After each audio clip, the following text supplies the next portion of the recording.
I was totally blown away by this. It's exactly the kind of peer-to-peer exchange that we were hoping to foster in the collective, and it's just really powerful to see this happening. Welcome to the Passive House podcast, brought to you by Passive House Accelerator, a catalyst for zero carbon building. For news, inspiration, and connections from all flavours of Passive House, check out passivehouseaccelerator.com. Sign up to receive regular updates about events, get your questions answered, and contribute to the community dialogue. There's loads of free information for experienced professionals and people just starting out on their Passive House journey. We hope to see you at one of our weekly Passive House Accelerator live webinars.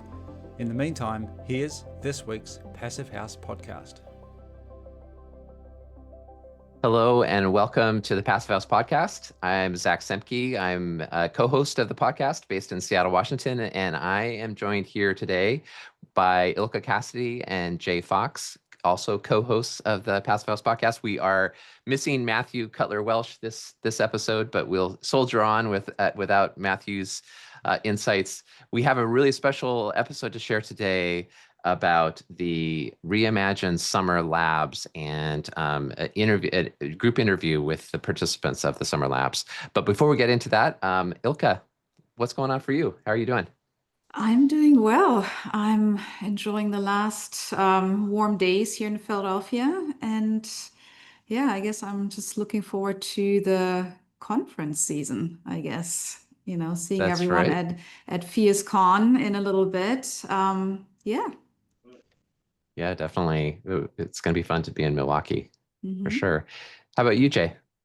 Doing really well. Went on a farm tour this weekend and saw a bunch of local farms and how they're using sustainable and regenerative agriculture to grow our food for folks here in Asheville. We're also coming up on a year since Helene, and it was Oh, interesting wow. to kind of hear how people recovered and bounced back from that. So that was interesting. I'm also going to make hard cider again, which is now going to become a fall tradition after last year since I bought all the equipment.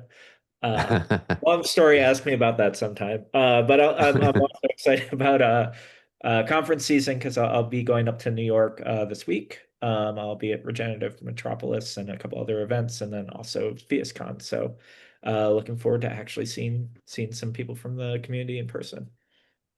Yeah, absolutely. It's going to be fun.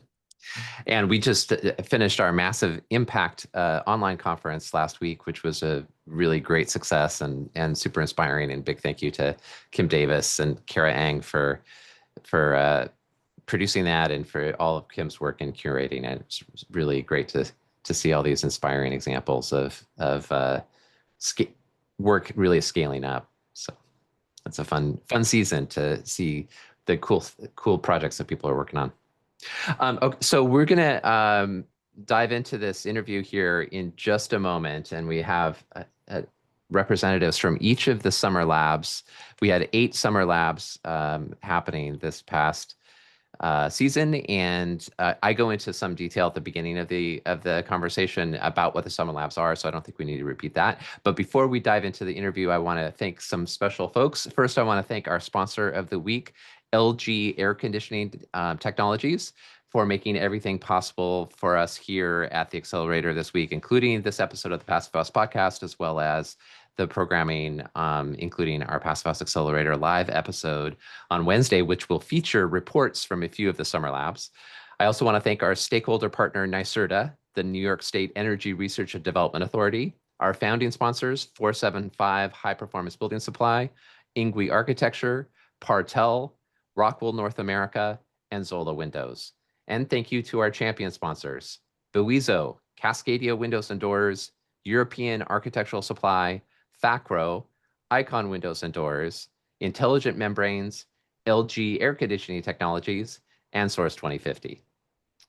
So with that, let's dive in, and thanks Ilka and Jay for hosting this interview as well. It was great to have your perspectives and questions as we explore things with the Summer Lab participants.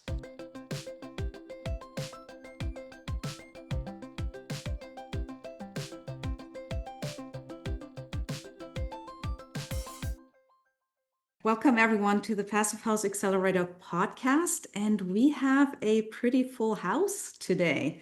And it is also the first time that Jay and I are co-hosting this. So very exciting. Hi, Jay. How are you? Hi, I'm doing fantastic. How are you? Good, good. So this is very exciting today because we are going to talk about something that happened in the Reimagine Buildings Collective over the summer.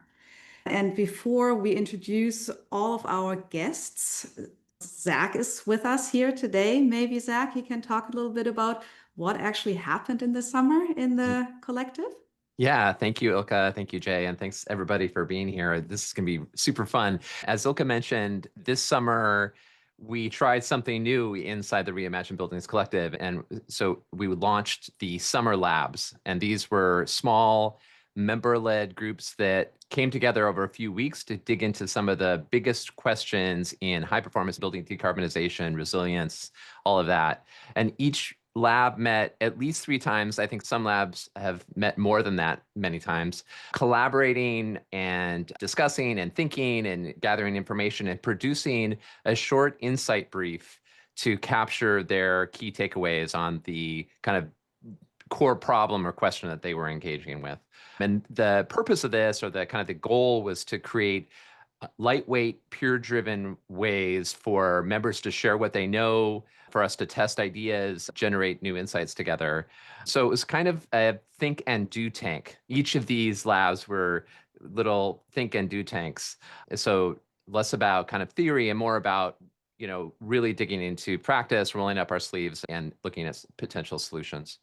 It represents this, I think, another thing that I thought was really cool about this is it's representing this evolution of the collective from a place where we learn to also a place where we're really creating knowledge as members.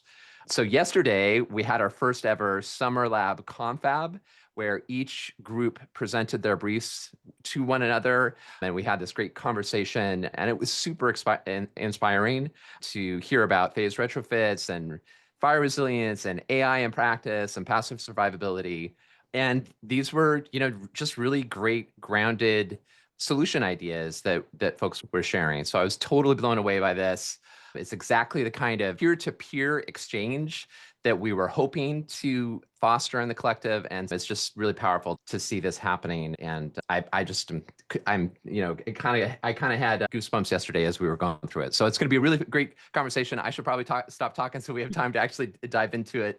But I think we're all in for a treat. And thanks for listening.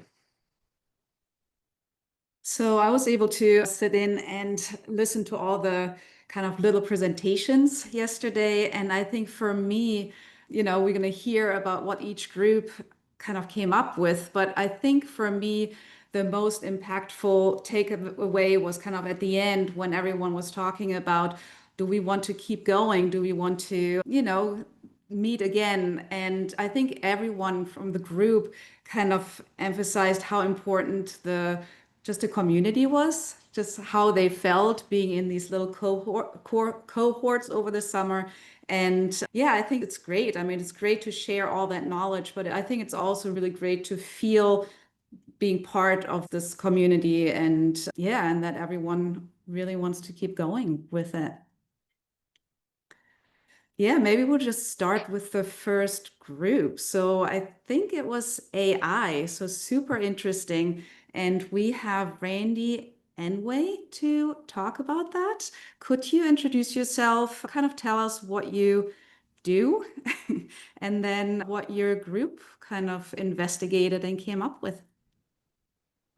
Sure. My name is Randall Anway. I'm an architect based in Connecticut, registered in New York and Connecticut. Also, I'm an independent researcher, and that currently is my primary focus. I've been doing a lot of work lately in looking at how to integrate AI into architectural practice. And when we met, we had a good group of folks from around the country and some really good interaction and discussion. Yeah, absolutely. And one of the subjects that came up, I'll let you speak more to it a little bit later, but one of the subjects that I found really interesting was the idea of, can it be used sustainably, which I think is a lot of folks in this community are kind of hesitant to jump right in because they're worried that, it uses a lot of energy, but do you see it in the future getting a lot more sustainable and a lot more efficient so that you drive down the amount of energy you need to use? Do you see that happening within the next couple of years, or is it going to be like a decades thing? What's your kind of take on that? That's a really great question. So if you look at what we're seeing in the last couple of years, the major development is in the area of what's called foundation models. These are just massive models of language. It's not just English, but other languages as well, that are created from large amounts of data. So basically, they ingest the internet and they process it into a bunch of numbers. And it's a lot of statistics and math and so on. And yes, that is very energy intensive. But I think for a lot of the applications we're maybe contemplating or beginning to contemplate for practice, you don't need those huge models and processes. And I think that the hurdle or the gateway we have to go through is making use of these models in intelligent ways that help move the ball forward in for sustainability concerns and so on. So there's a lot of tools that are out there already, and the models that are out there can be really quite useful for that kind of activity, but I don't see that like being a permanent part of a landscape.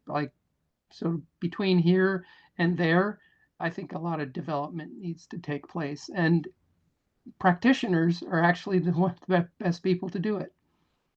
What did your group kind of come up with in terms of already using AI, or where they see the biggest potential, where it's going? We did have a couple of conversations and explorations. One exploration we did was, and this was very quick, using a large language model to investigate designing for wildfire resilience using Passive House.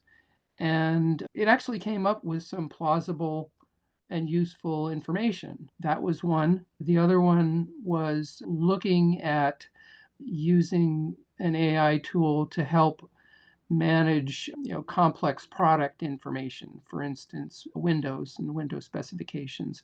And the exercise there was to use the large language model to develop a list of parameters that might be of interest in the design process, and sort of conceptualizing what might go into developing, say, a window schedule with appropriate details. Yeah, and interestingly enough, the model was able to come up with something very plausible.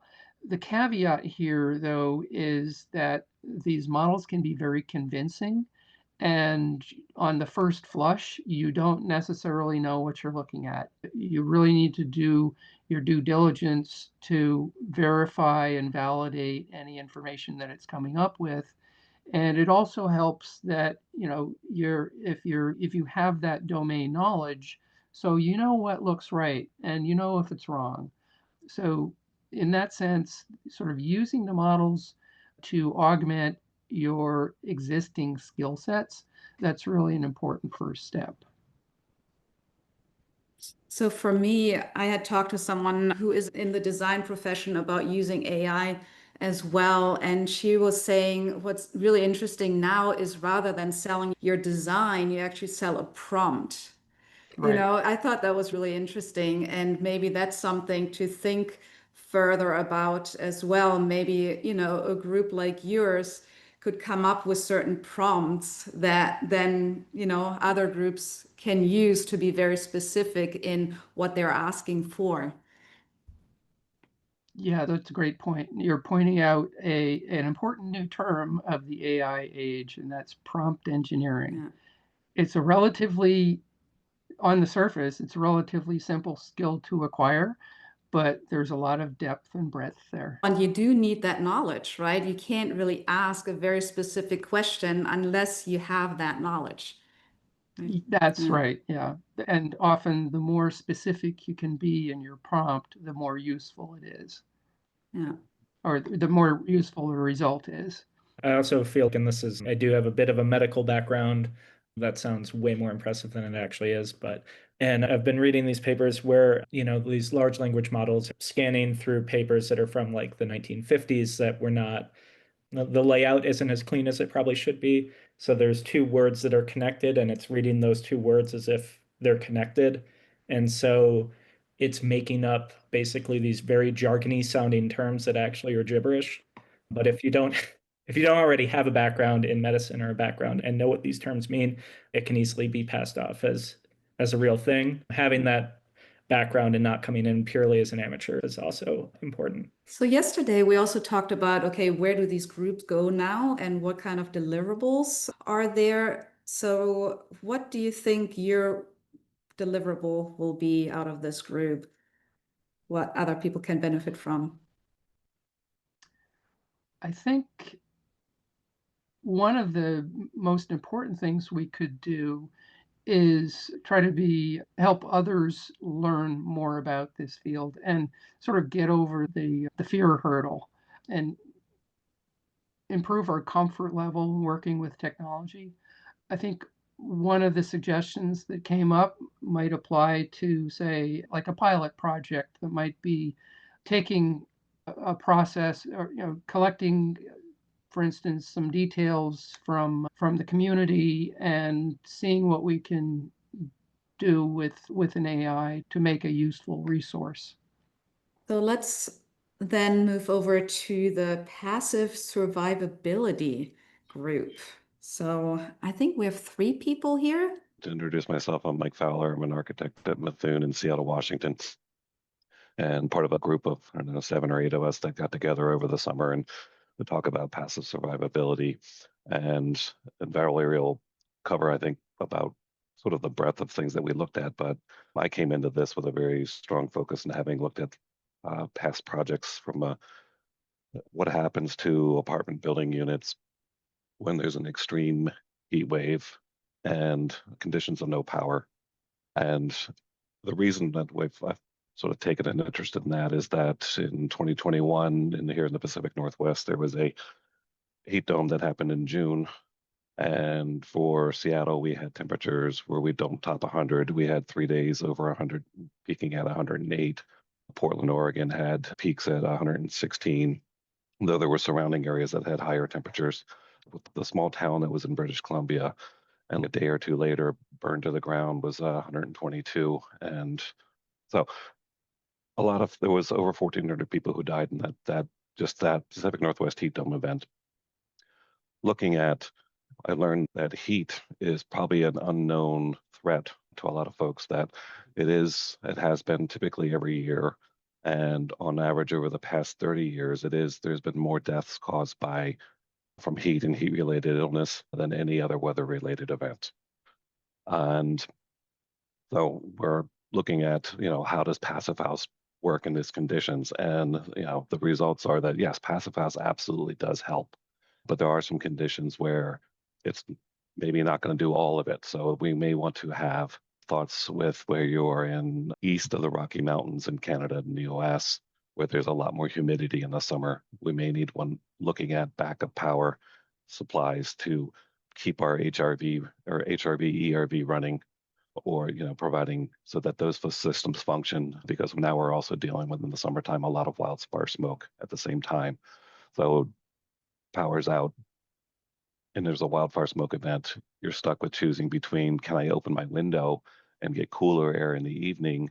But if there's wildfire smoke that's letting in smoke that is very unhealthy, where do I keep the windows closed and keep warming my apartment?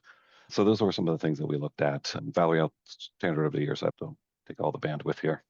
No, it's fine. It's fine, Mike. We were supposed to only pick one person, and we were the ones who decided no, we're just going to do collaborative. We're going to just bounce between us. And it's worked so good so far. So we're just going to kind of keep going. My name is Valerie Amor, and I'm a certified passive house designer. So I've been in this for a while. And I also own an architectural firm, Drawing Conclusions. And I have worked in this area of resilience in Florida, in New York City, and now in Alexandria.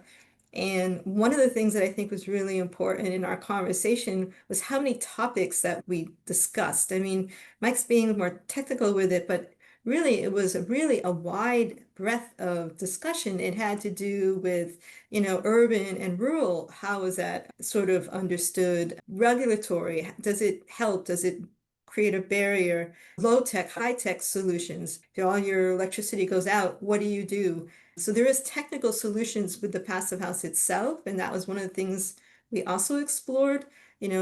Typical construction, how long does it last? Perhaps an extreme weather event like with heat, it'll stay cooler.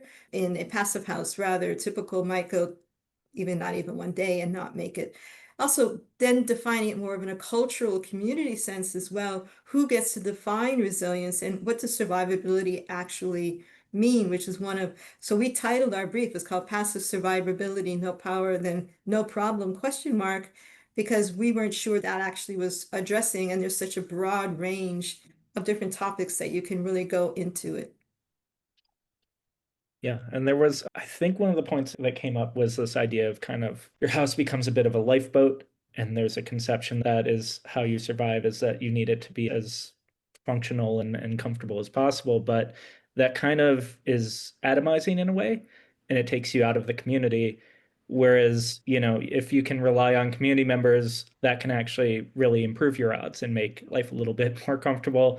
Lloyd, I feel like you like that idea, and you're going to say something really smart where I'm going to ramble, so I'm going to shut up. No, I thought you were just doing a great job of summarizing it. The issue is that, we have to optimize and contribute right from the beginning. When we design our passive houses, we have to be thinking about, what is causing this problem?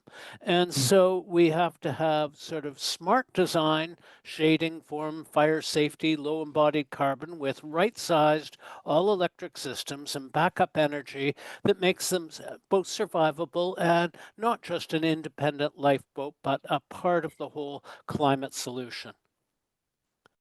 Yeah, and what I thought was interesting too is just the thought that it goes beyond just the building as well, right? So survivability or sustainability is not just about this building. It goes so much further outside the building. And, it's kind of even like in a different group, we actually had that conversation about, okay, what is this survivability? Does it also include neighbors that might have AC, Yes. can help out other neighbors that don't? Like, how far does it go? And just kind of, changing that mindset a little bit of just kind of taking care of your little space beyond that and making it survive, making heat waves survivable for everyone. And then, as an architect, really thinking about, okay, how do we set up these spaces that benefit a lot of people and not just the one homeowner? Jay and Ilka, I'm thrilled that you both got this out of it. That message got through like that. Thank you very much. It made me think of Vienna House, which is a project up in Vancouver. They used a type of software called Fluid, I want to say, where they actually map, the design will map the likelihood of interactions between neighbors within this multifamily building. And they did that in order to, maximize the number of interactions in order to create a sense of community, because they found during the heat dome in 2021 that Mike brought up earlier, some of the deaths, or a lot of the deaths, were the elderly, and they didn't have anybody coming to check on them. So this helps to create more of a community, so people are checking on them and they're not just kind of sitting there alone in overheating spaces. Yeah. So I think since we're talking about, survivability and fires that might happen, maybe we'll move over to the group of fire resiliency next. So we have Lauren Shadid. That's right. Hi, I'm Lauren Shadid. I'm an architect based here in Colorado, just south of Denver. I have a single family residential practice, and I'm a certified passive house designer. I practice in Colorado and in California, both areas that are prone to wildfire, which is why I joined this particular group. And it was great. We met a couple of times. Our first two meetings was a group of about 6 of us, and then we actually merged with a second group that had been meeting for our third roundtable. We had a variety of backgrounds. Some of us were architects. Some people were just individuals that were actually building their own homes in WUI areas. So it led to a lot, kind of like the previous group, a lot of kind of varied discussions.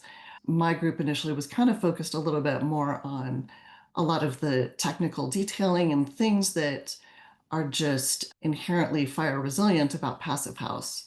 So we were talking a lot about materials and the systems, the things that, like air tightness and the multi-glazed windows and tempered windows and just reducing the wall penetrations and form factor and all of those kind of really important details to Passive House that are just inherently fire resilient.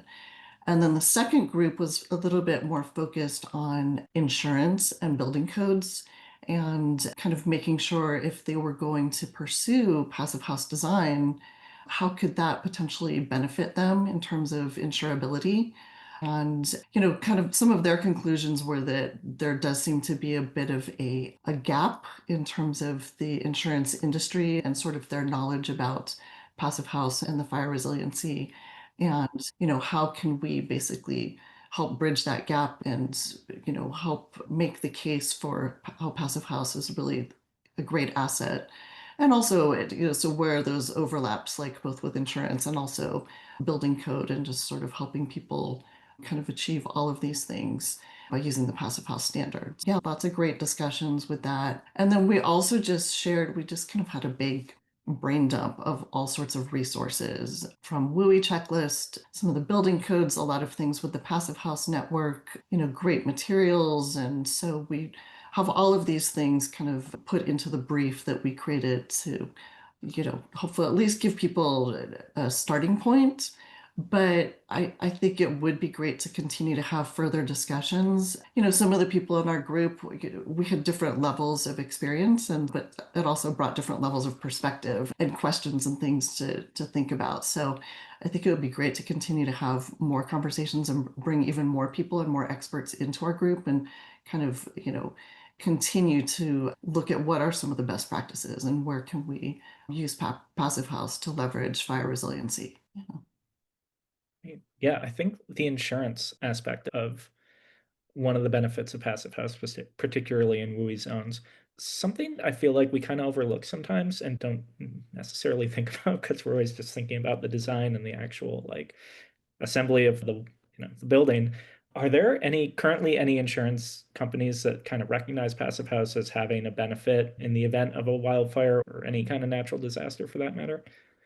One that they mentioned and was a company called Stand, I think it was Stand Insurance, that is doing that's using Passive House and kind of, working with that to, to help, come up with more reason, kind of mitigating on the early side, in terms of the design and making sure that people are following some of these guidelines. So that was the only one that they had come up with. There may be others out there. I'm not sure. That was, again, that second group. But yeah, I think that was one of the areas that we discussed is that, could that be an opportunity within Passive House to try to, educate insurers more. And one of the things that came up with that too is that like Colorado has a House bill that's emerging, it's coming out next year, that's going to push insurers to consider mitigation efforts in their risk assessments. Yeah, I think it seems like it's kind of a work in progress. So I'm curious. I feel like yesterday there was someone who talked about building codes in that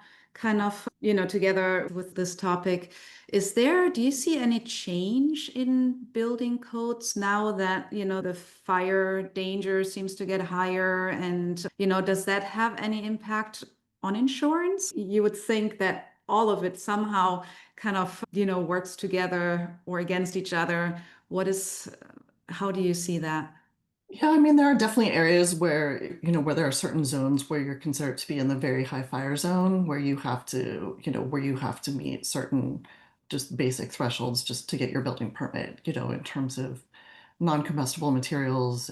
But I actually just saw, I know California is coming up with I think they're trying to implement a zero zone mandate in certain areas of rebuilding. So in terms of having that 5-foot separation around the house, that 5-foot non-combustible defensible space. I think it looks like they're trying to push that through. Yeah, it'll be interesting to see what comes out of all that. Yeah. Interesting. So maybe we'll move to the next group. And one really interesting group I thought was selling passive house, right? You would think that, fire resiliency is a good reason to sell passive house, but the findings were actually a little bit different, right, Paul? Yeah, that's right. We had a great group together. I'm Paul Heron. I am a building scientist and renovator in Washington, D.C. And we had a great group of architects, Lloyd Alter, who you all know from his Carbon Upfront newsletter, Trey Farmer, an architect in Texas, Bo Green, he's the chapter lead for Passive House DC. Silas Pautoff, he's a physician's assistant in emergency medicine in LA and a certified Passive House consultant, and James Turner, a marketing consultant. So we brought a lot of different perspective to our group. And what I thought was really interesting about it was we spent the first several sessions trying to get over our enthusiasm for Passive House and our own hubris. As you see in this group here, we love to talk about the design details and the assembly details and the modeling and all that. But that is not really what resonates with our clients, and that's not what moves people. And ultimately our takeaway that we concluded with, which was the subject of our paper, was the best way to sell passive house is don't. And we spent most of our time talking about what are our interests and passions, and we did talk about residential and what residential people like. We talked about the different features, as Lloyd has always elaborated on and enumerated, as far as what is interesting or what people prioritize. But what we ultimately came back around to is, what Zig Ziglar has said time and time again, which is people don't buy for logical reasons, they buy for emotional reasons. And that's the truth with passive house as it is with cars and phones and toasters and everything else that we buy.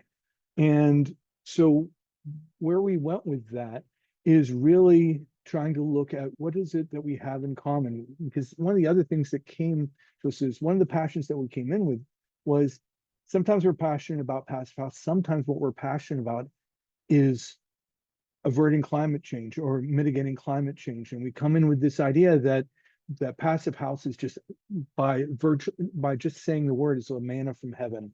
And somehow people are going to hear this and say, oh, this is what I should do. But it isn't. And on the commercial side, it's often driven by, financial payback. And so what we looked for was, what's the commonality amongst all of this? And we concluded that it is listening to the clients and identifying their pain point, of figuring out what it is that motivates them, what is the thing that they want the most. And this is something that we do all the time. We know this naturally, and we also do this in our own decision making whether we're going out to buy a car or we're evaluating to buy that new toaster or anything else.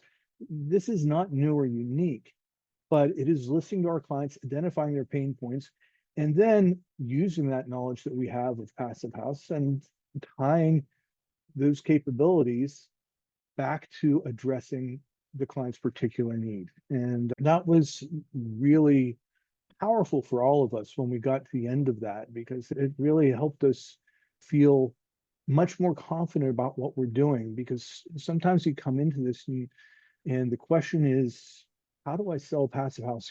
Expecting that we should somehow be able to just present the notion of passive house and sell it. And no, what we really should be doing is doing what we do already, which is coming up with solutions for our clients to their problems. And if passive house happens to be that solution, then that's great. And if passive house isn't that solution, we're still solving the problem for the client. And the only other thing that we really found to emphasize was, let's not get caught up or make good the enemy of perfection. Yes, we all want passive house out there, but improvements, getting to a better solution is still progress, and we need to make sure we recognize that.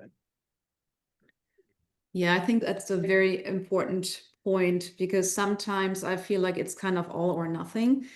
even with talking about passive house with clients, it's almost okay, we'll go for certification, and this is all the things that you have to do. But the moment, that is not the goal anymore, all the things are not the goal anymore either, right? And I think it's really important to recognize whatever you do is better than not doing anything, and just do the best you can. I think that's a really good point. And yeah, a very good point is, how do you sell passive houses? Just don't. That definitely stuck with me for sure. Yeah, that reminds me of a client of Michael Ingwe's who I met, and this is, I think, before I knew that Michael had worked on his house, was telling me about how he lived by the BQE, which is in the Brooklyn Queens Expressway in Brooklyn and Queens, and just wanted quiet, and he wanted clean air because he didn't want to deal with the smog. And he's, I don't know, this guy, this architect I know built it to some fancy thing, but it's quiet, so I don't care. And it's just like, all Michael did was just like, he recognized the need. He wants quiet, then you need to air seal, you need triple pane windows, you need all these other things. And yeah, the guy could not have cared less about passive house. He just wanted quiet. That's exactly it. People buy on emotion. They don't buy on logic. Now, that's not to say that the logic of everything that we do is not important. It's always a backup bullet point. Oftentimes people will come to their conclusions based on emotion about what they want, and then they look for the points to justify it. So everything that we have here is still valuable, but we sell on the emotional part of it and what's important to them. And then we back it up with the data. And if you think about it, if you look at all the great brands out there, all the different campaigns, all of it is based on emotion. I, prior to my career, worked in advertising and public relations. And I was just harkening back to 1997 when Steve Jobs returned to Apple. And he announced a great new campaign, advertising campaign. And it had nothing to do with speeds and feeds or anything like that. It had to do with making people think and do great things. And if you look at other campaigns, Nike, Just Do It, these are emotional grabs. This is what brings people in initially. And then you tie it back to all the other great things that they do. I think we can move to the next topic, which is also, I feel like, a very, very emotional topic. It looks like Rainger is with us now. And it is a topic about nature-based materials, because I feel like that is something that people can definitely very much buy into. Rainger, can you share the findings of your group? Yeah, so I am a artist, woodworker, and fine art fabricator based in Hudson Valley. And I am in the process of moving on from that career and figuring out a way to insert myself into this industry that we're talking about. And I've spent the last couple of years learning about low carbon materials and prefabrication and how to combine those two. I actually think that our group had a lot of parallels with the selling passive house. It really, I think some of our biggest conclusions were that it's less about, are these materials safe and effective in high performance, which was what we were looking at, but more, how do we overcome the sort of image and expectations that people have, how to build confidence in these materials and reassure people that they're not risky and that they're not a compromise and that they, can perform really well as long as you get your detailing right, which is true for any type of material. It really felt like there's a lot of testing and information out there, but it can be hard to find and can be hard to find sort of from third-party sources rather than just from businesses that are trying to sell that product. And so there's some hesitation and some concern around legitimacy and liability. And so finding ways to try to collect all of the research and sort of proof into a more accessible place and to work on the storytelling seemed like the biggest priority. There was a point that you brought up during the presentation yesterday about one of the problems with nature-based materials is that they're going up against these kind of industrial products that are seen as being very sleek and very scientifically proven to be high performance, when that's maybe not always the case. And like, how did your group kind of come up with, I don't know, any solutions to kind of break that connection that people have? Yeah, I mean, it's, that idea that we're using these man-made materials because they're fixing a problem, I think is an assumption that we all have. But really the problem they're fixing is consistency, reliability, and cost, not any inherent weakness in the natural materials. And so working on that, the storytelling, and also explaining and demonstrating how some of the modern materials that we have, variable, vapor open, airtight membranes and stuff like that, and being able to combine those with natural materials and some of the prefabrication, that can get over some of the issues with sort of building with straw bales. Now we can dense pack into a panelized wall and have much higher quality control. Yeah, and like one of the remarks you made yesterday was also that those natural materials, that people have to recognize that they are not a compromise, but an asset, right? That's kind of what stuck with me, that, this kind of mind shift away from these like sleek materials, new shiny things, basically, into something that is proven, right? That has been around forever, has been used forever in buildings, and they have been proven, and they're like naturally working the way they should be working. There's no extra engineering necessary. How do you evoke that mind shift in people? What do you think? We actually found that in some instances, in a number of instances, the natural materials can outperform the sort of petroleum or mineral-based materials. Now, when making that argument, I realized that you have to agree beforehand with the person you're, trying to convince that a vapor open assembly is a good thing, and that moisture can be managed. And so the vapor openness, but also the hygroscopic properties of most of these materials are one of the really big benefits. Now, what that means is that they can absorb and wick moisture, so that the moisture will get spread out to a safer sort of moisture content within the entire wall assembly and dry faster. Sort of like if a sponge gets wet, it'll dry a lot faster than water just pooled under, say, a Scotch-Brite pad, which would be an analogy for fiberglass or mineral wool, which is hygroscopic. And explaining that these materials can actually be a benefit by managing moisture more efficiently, rather than trying to just block moisture, and then when it does get in, it can cause damage to the structure. So kind of understanding some of the properties, but also being aware of the downsides of those, and not using them in places where they wouldn't be allowed to dry.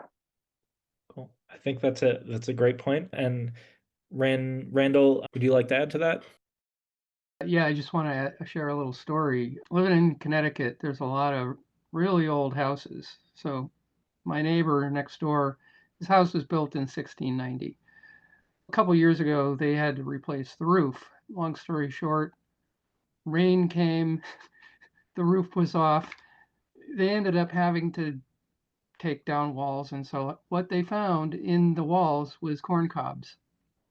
Those things have been there for almost 300 years, probably more than 300 years, and very effective insulation. And to sort of close the circle with AI, that's the sort of thing you are never going to find in one of the AIs these days. So that's where the domain knowledge really counts. Yeah.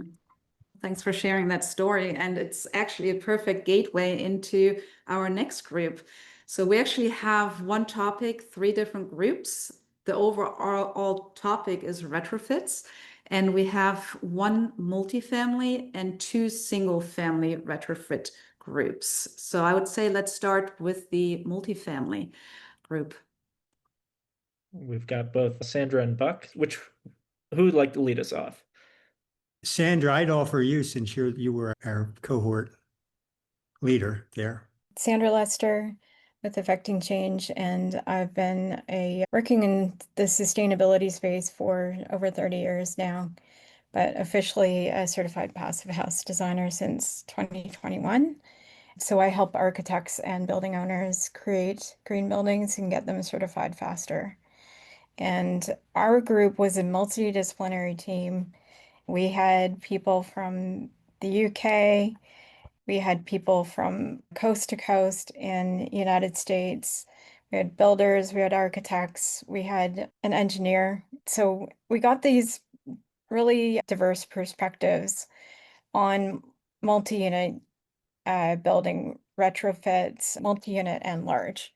And much like what the discussion has been saying about selling passive house and the whole idea behind it, we also looked at what are the objectives that the client would want and how do we pull them out in the first instance? Because if you're working to design a strategy for a building, you want to make sure that you're going in the right direction. So I often use the analogy that if you're setting out on a venture from Europe and you change the degree in which the expedition sets out by just a matter of a few degrees, you could end up either in Nova Scotia or you could end up in South America.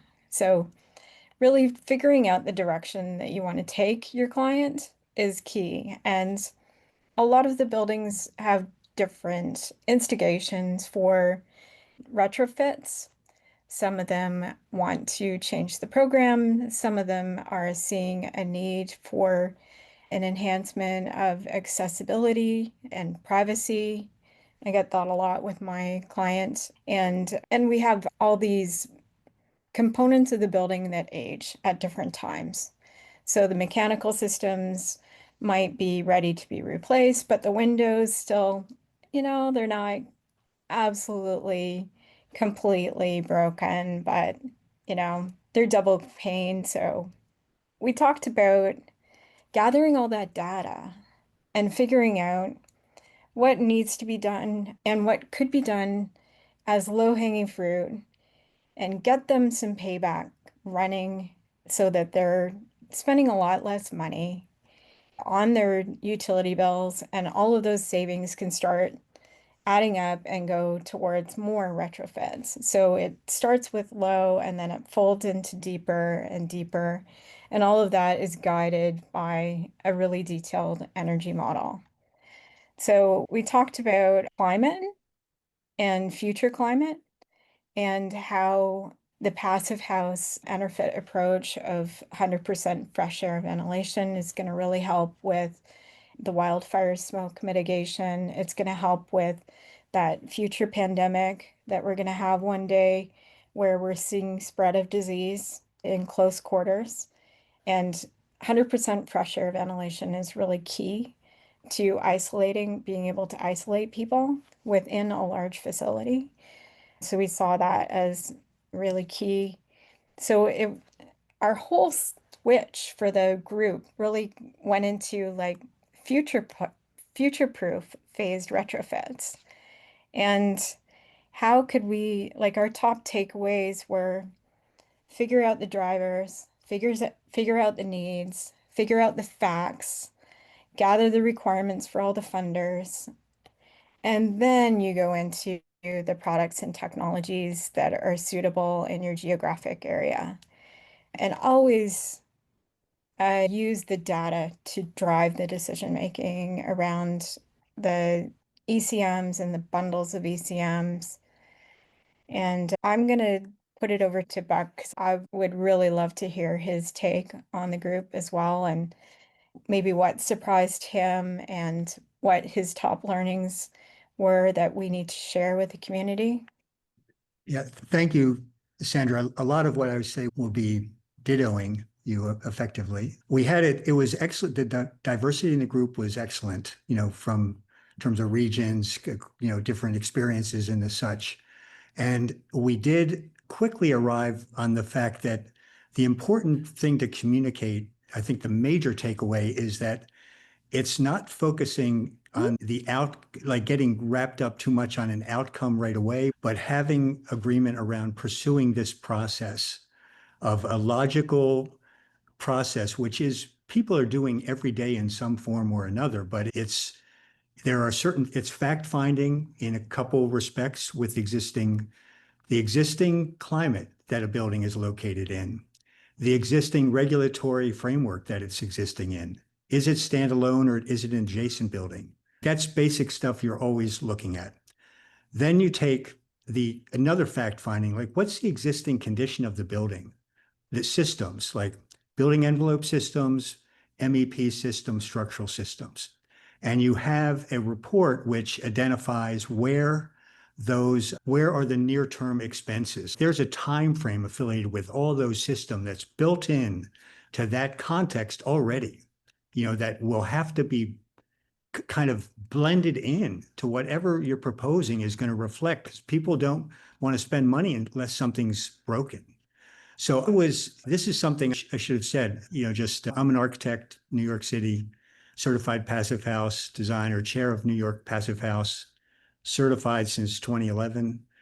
In 2014, I was approached by a building in New York City, which was a 10-unit, 5-story building.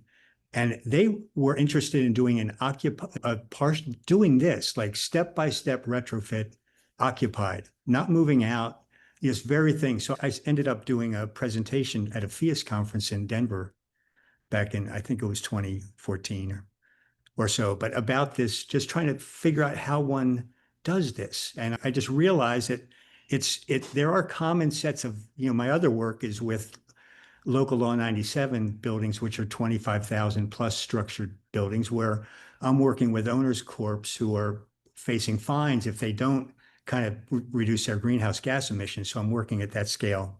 That's my city related work. The laundrette and that's upstate there that Jay referenced, that project there, a smaller scale retrofits as well. But those steps of the existing building condition, you got to fold that in.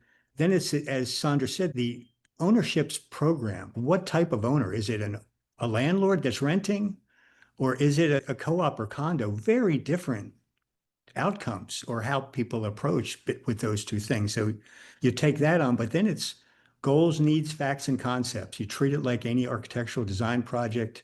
You build that information in, as Sandra said, to it. So you've got that. And then this is the part where it is the programming step, whether you're in, we go PHI, Interfit, but there are other solid programs which one might want to pursue. But you want to have a program, you want to model the building so that assuming it's a gut rehab, what do you do? What do you have to do to bring that whole building up to passive house level work? And that way you've got, or passive house level efficiency, so that that then. And then you have the tough steps are then basically taking that and you've got to take the existing condition of the building and also the client's goals and kind of dovetail them together so that you can figure out within Interfit, like what is step number one? And that's going to be like, what's going wrong? And so you figure that in step number one, then 2, 3 follow, but then you've really got to design like connection points, like to your air control layer, your thermal connectivity, so that you do work, but that's prepping to do the next phase of work. So it's very complicated and challenging, but if you look at it, just again, focus, it's a process. Like we're doing these things anyway. You just think through it logically and you will end up with a master plan for the building that you will then test. It could be a 5, 10, 20-year plan, whatever. But then you'll test it you do some work, you test, evaluate, new building owner, new board, things change. As I know Sandra knows in her projects, you have to kind of be fast on your feet and hopefully everybody's still talking to one another. But that I think, and I was thinking afterwards, we were really so lucky because we had Sandra's works is thinking about these things up in Toronto, and Debbie Chambers is an engineer in California who's getting approached with people asking for work in existing buildings, and Needy Shaw there in the UK, she works with a retrofit company business that's doing it 9 years. This all she does. So I was thinking we should have, this is Sandra, a good deliverable would be if we asked for, I could write out like that process I just laid out for what I see, but it would be great to have Sandra do that, and Debbie and Needy for her projects, and get this compilation of possible processes that people could look at. That could be a next step. Thank you. No, I think that would be a great deliverable. I mean, I think it's amazing how diverse your group was, for sure, and how many perspectives there were. I'm interested to hear about the single family retrofits now, and how those discussions of those groups differed from the multifamily group. Maybe Mark Attard? Yeah, hi, I'm Mark Attard. I am a high performance building consultant with Point 6 out of Denver, Colorado. And yes, we worked on the phased retrofits for single family homes, one of two groups. And we kind of took this general approach of what are the hurdles to advancing a project into a retrofit. And I think one of the first things we came up with was the idea that this was not going to be a linear process, especially because it's a phased project, and that there is going to have to be a constant feedback loop of information coming from the consultant, the builder, the architect, and the homeowner in order to drive the process forward. The other part of it is that we felt like it was really important to concentrate on the homeowner. Presumably the homeowners have lived in the buildings for a number of years, and they really have a great understanding of how the building is functioning. Whether they can put the passive house terminology to it or not it doesn't really matter. What we wanted to do is we wanted to derive some information from them, maybe through a survey, maybe through an interview process, to help understand, is the building too hot? What are the pain points of living in that building? Is it noisy on the outside? Is there poor indoor air quality? So that we could start to establish a list of priorities of which to address a retrofit. So from that, we also felt like it was really important to establish our team very early in the process. And this is easier said than done, right? We're talking about phasing a project maybe over years. So we need a team that's going to be dedicated to jumping in when it comes time, either triggered by budget or triggered by the convenience to the homeowner of jumping in, doing this retrofit, and doing it in a sequence that makes sense, so that we're not having to go back and redo work. We felt like it was important to really look at this as a project that was starting out as if we were completing it from beginning to end in a very short period of time, and then building out our scheduling, building out our sequencing appropriately to what the concerns of the owner of the building were. Nice. And I guess for the sequencing, was there kind of a general idea of how it should kind of go when you're doing a retrofit, or is it really depend on the building and you shouldn't make generalities? Some of it depends on the building. Some of it depends on that information that we get from the client at the very beginning of what the pain points of the building are. And then a conversation with the client of, yeah, we understand that this is a big pain point of the building, but it makes sense for us to do certain other things before we address that. So it is, like I said, it is this constant feedback loop. And so we're actually started to work on a flow chart of how that might look. And it's not completed yet, but there's a lot of lines going in a lot of different directions and feeding back and forth to a lot of different team members of a project like this. Yeah, I mean, it's amazing how complex these retrofits are in general, whether it's multifamily or single family, right? I mean, single family can be quite as complex because, I guess the owners might be a little bit more involved, right? In those projects. And you have to really figure out what their pain points are and how, where they're sensitive or not. I'm curious about the other single family retrofit group. What was your focus, Fabrizio? And thank you for your patience. Yeah, probably the last one. Yeah, so we had a good chat, and yeah, I think that Mark just told us main points, but the retrofit, it's never easy. Again, the flow chart, it's a tree, the decision tree or a flow chart. I think it's the major point to start when you have a retrofit, because it's like a puzzle. I mean, is it the windows are okay? Is it the envelope is okay? But one thing that we did a consensus is that the envelope, it comes first. We always saying build tight, ventilate right. So I think that the envelope, it's the first thing that we need to focus, and then we can work on the inside, which is relatively easy, because on the outside we have always major problem with the city, and there's brick, and it's more expensive to do by the outside. Yeah, and the flow chart gives us, we can also put in the flow chart some quality control that have to be done in this kind of process, like kind of checklist, blower door test, photos, some openings in the wall, some explorations to ensure that we know exactly how the envelope is built, and make sure that the people that are working in this retrofit have the right training. They know exactly what means continuous insulation, continuous sealing as well, which we always struggle in on site. So just preventing this issue would be during the first step of the project would be great, and training, mock-ups, checklist that is needed on those kind of project as well. And obviously the cost is always a barrier on the project. I think it's a question of transparency with the builder and the architect. They need to be there in the first step.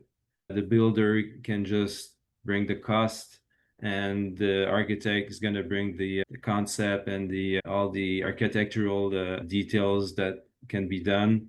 So I think I also work in the same way with my customers. I always explain them what are the benefits going that way and the other way. Yeah, so I think, by the way, I do major retrofit. So I'm a general contractor, and I always like when I come early in the process, because it's easier to, yeah, just to bring the project in the right way at the beginning. Otherwise, when I come too late, the customers has already a dream. So it's very hard for us to break that dream. Yeah.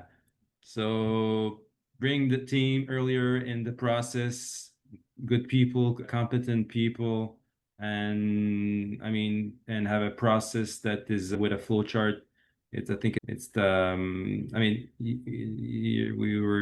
it's a way to getting to the success, I guess. Yeah. So like the big takeaway there for me is don't crush the client's dreams. So, yeah. I'm not going to end well. Yeah. But I know we've gone over time, but I do want to kind of tie some of the last, I guess, 4, maybe 5 groups that just spoke all together with a question, which is the question of certification and kind of selling certification for a retrofit. How do you go about doing that? Is there anything that, I'm sure it's going to be different for multifamily and for single family, but I just want to hear some thoughts from folks about that. I'm not entirely sure that certification is the end goal. especially in retrofit. I think data management, I think doing a model, I think building to a model is super important. But the way I kind of look at it is that certification it can become a goal in and of itself. And really the goal should be advancing the performance of that building as far as you can go, because there will be budget limitations. And oftentimes, if you make certification the goal, you're putting undue pressure on the project that may not allow you to reach certain other goals that are just as important, or at least gets the building from, -0, let's say, to 50% of the way to passive house. That being said, we have to keep in mind the methodologies and the principles behind it, because we don't want to be doing things lesser than just because of budget. We want to make sure that we're attending to the requisite airtightness. Maybe we can't get to the airtightness that we need to be on an interfit project, but we get there, we get as far as we can, also keeping in mind what that effect has on the building. Because we might be dealing with a building like, my personal house, I was a 17 ACH. To get to, a 1 was going to be a herculean or a very large task and a very large lift that I just was not going to be able to do. But I got to 3, that's pretty good, right?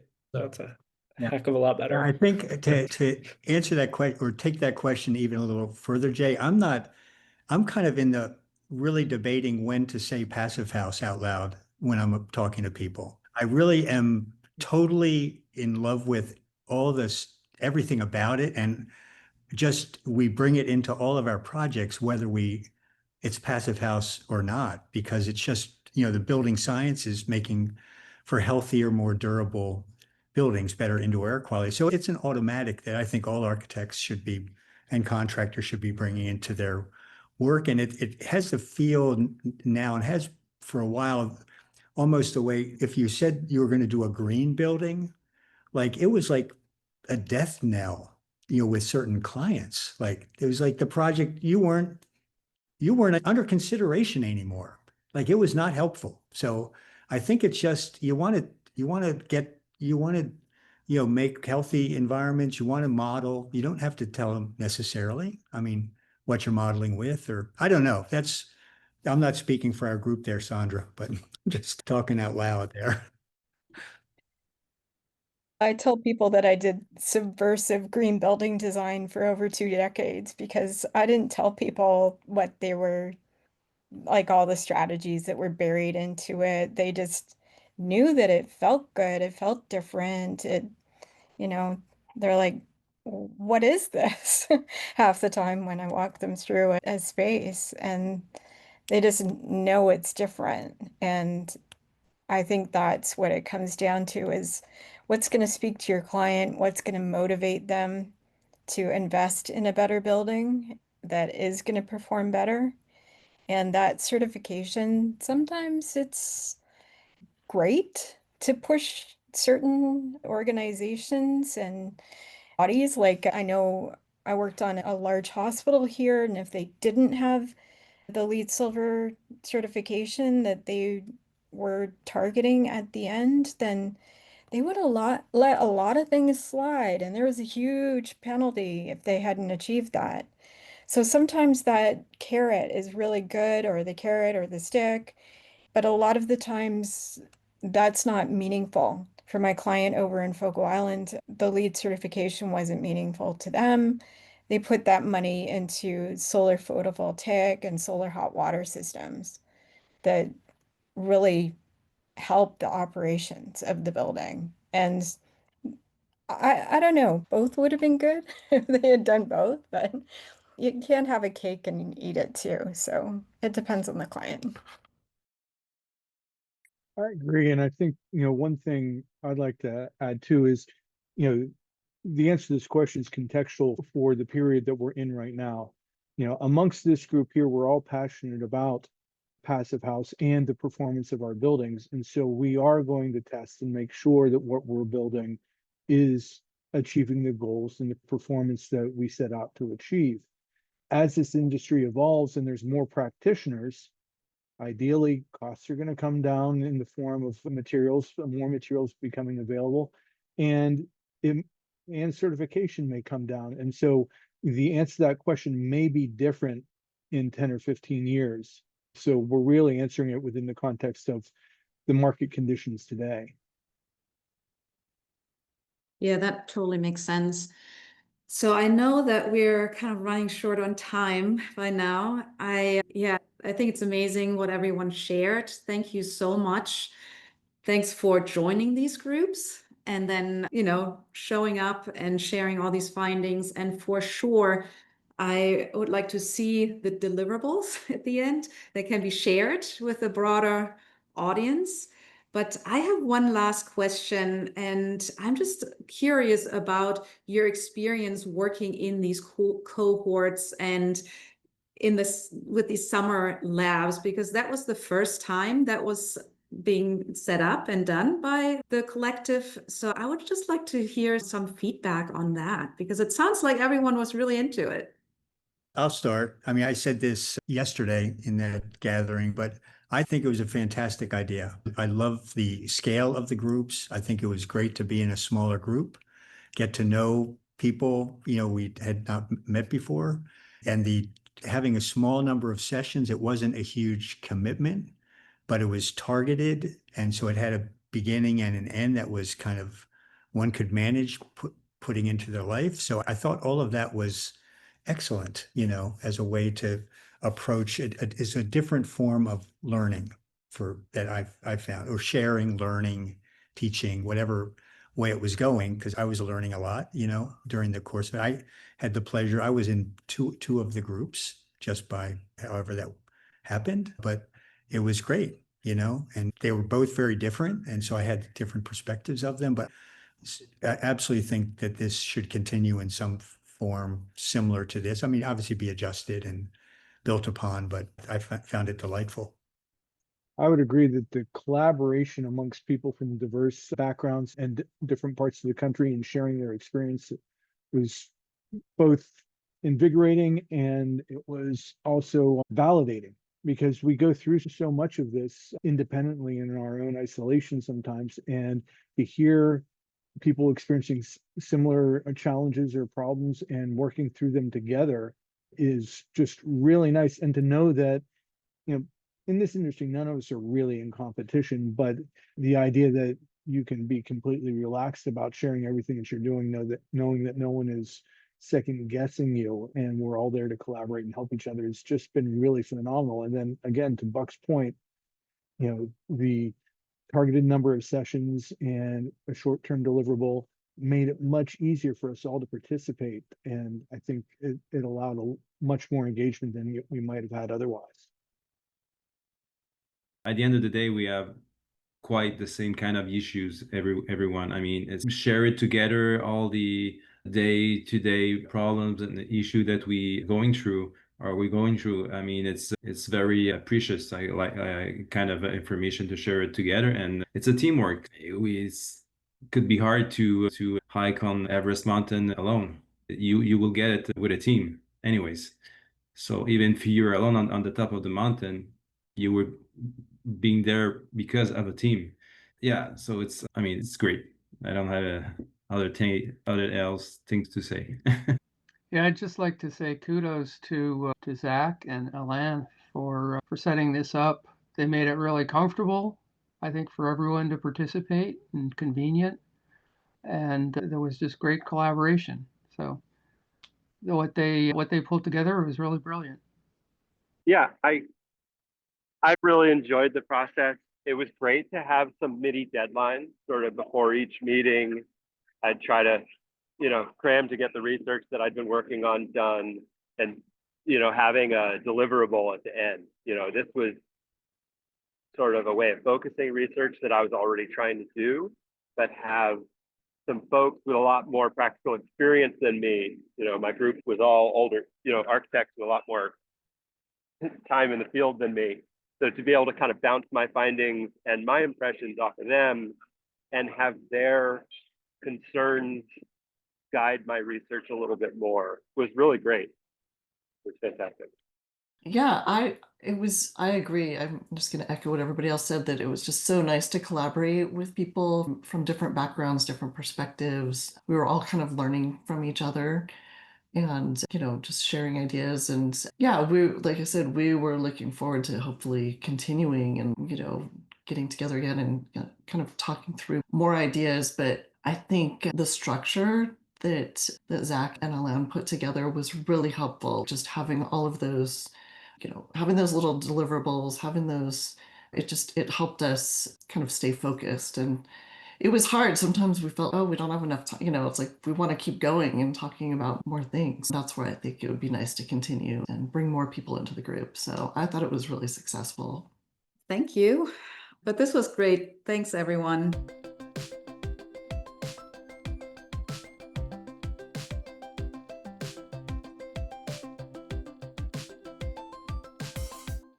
So that was our interview with the Summer Labs. Thanks again, Ilka and Jay.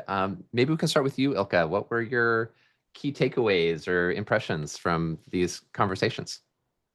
Well, it was definitely a first, talking to so many people at once, trying to keep a timeline there. So that was a little challenging because everyone just had so many really awesome things to say.